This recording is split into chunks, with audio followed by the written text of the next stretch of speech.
अस्सलाम वालेकुम, welcome to my channel. आज जो हम टॉपिक डिस्कस करेंगे वो है डाउन सिंड्रोम। डाउन सिंड्रोम क्या है? डाउन सिंड्रोम एक जेनेटिक डिसऑर्डर है। इस कंडीशन में पेशेंट एक एक्स्ट्रा क्रोमोसोम के साथ पैदा होता है। इस एक्स्ट्रा जेनेटिक मटेरियल की वजह से पेशेंट के फिजिकल फीचर्स डाउन सिंड्रोम वाले होते हैं और उनमें डेवलपमेंटल डिले, इंटेलेक्चुअल डिसेबिलिटी और साथ में दूसरी मेडिकल कंडीशन का रिस्क भी मौजूद होता है।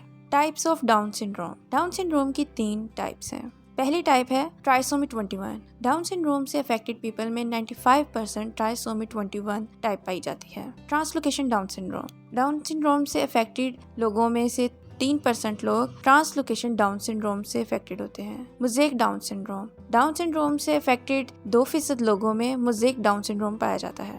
Physical appearance. डाउन सिंड्रोम से मुतासरा बच्चों के नाक, कान और मुंह छोटा होगा। आंखें उनकी एलमंड शेप होंगी और स्किन उनकी फोल्ड होगी। हाथों की 5th फिंगर स्लाइटली बेंट होगी। फ्लैट और राउंड फेस होगा। शॉर्ट और स्टॉकी बिल्ड होगा।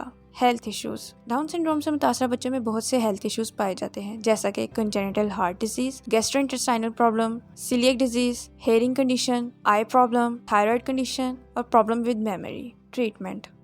डाउन सिंड्रोम को ट्रीट करने के लिए डिफरेंट ट्रीटमेंट मेथड पाए जाते हैं, जिनमें सबसे पहले आ जाती हैं थेरेपीज। डाउन सिंड्रोम के पेशेंट को जितनी जल्दी इंडिविजुअल केयर और अटेंशन देंगे, उसके specific health and developmental issues को उतनी जल्दी वो अपने फुल पोटेंशियल तक मीट करेगा। डाउन सिंड्रोम के पेशेंट में डेवलपमेंटल डिले को ओवरकम करने के लिए डिफरेंट एक्सरसाइजेज, थेरेपीज और एक्टिविटीज डिजाइन की जाती हैं। इन थेरेपीज में सबसे पहले आ जाती है फिजिकल थेरेपी। डाउन सिंड्रोम के बच्चों में आमतौर पर उनके मसल हाइपोटोनिक होते हैं, जिससे फिजिकल डेवलपमेंट स्लो हो जाती है और पोस्चर भी ठीक नहीं रहता। फिजिकल थेरेपी में उनको पोस्चर के बारे में गाइड किया जाएगा, उनके मसल को स्ट्रेंथन किया जाएगा और मसल टोन को डेवलप किया जाएगा। Speech therapy. डाउन सिंड्रोम के बच्चों में आमतौर पर छोटे मुंह और लंबी जुबान होने की वजह से वो क्लियरली बोल नहीं पाते। हाइपोटोनिया की वजह से ये मसला ज्यादा हो जाता है, क्योंकि डिक्रीज मसल टोन चेहरे को इफेक्ट करती है। हेयरिंग लॉस की वजह से भी स्पीच इफेक्ट होती है।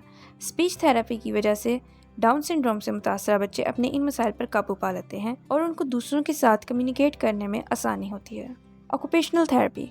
ऑक्यूपेशनल थेरेपी के थ्रू बच्चों में स्किल्स डेवलप होती हैं और वो जितना हो सके इंडिपेंडेंटली काम कर सकते हैं। इसमें डिफरेंट थेरेपीज के थ्रू रोजमर्रा के कामों की ट्रेनिंग करवाई जाती है। Assistive devices.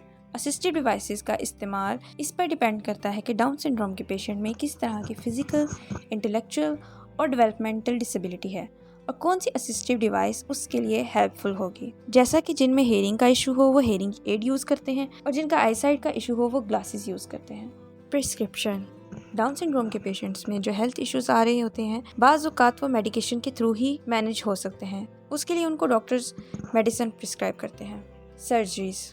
डाउन सिंड्रोम के पेशेंट में कुछ कंजेनिटल डिफॉर्मिटीज होती हैं, जिनके लिए सर्जरी रिक्वायर्ड होती है, जैसा कि हार्ट डिफेक्ट्स में एट्रियोवेंट्रिकुलर सेप्टल डिफेक्ट, जिसमें दिल में सुराख होता है, और कुछ गैस्ट्रोइंटेस्टाइनल डिफॉर्मिटीज, जैसा कि ड्यूडिनल एट्रेसिया। Thank you.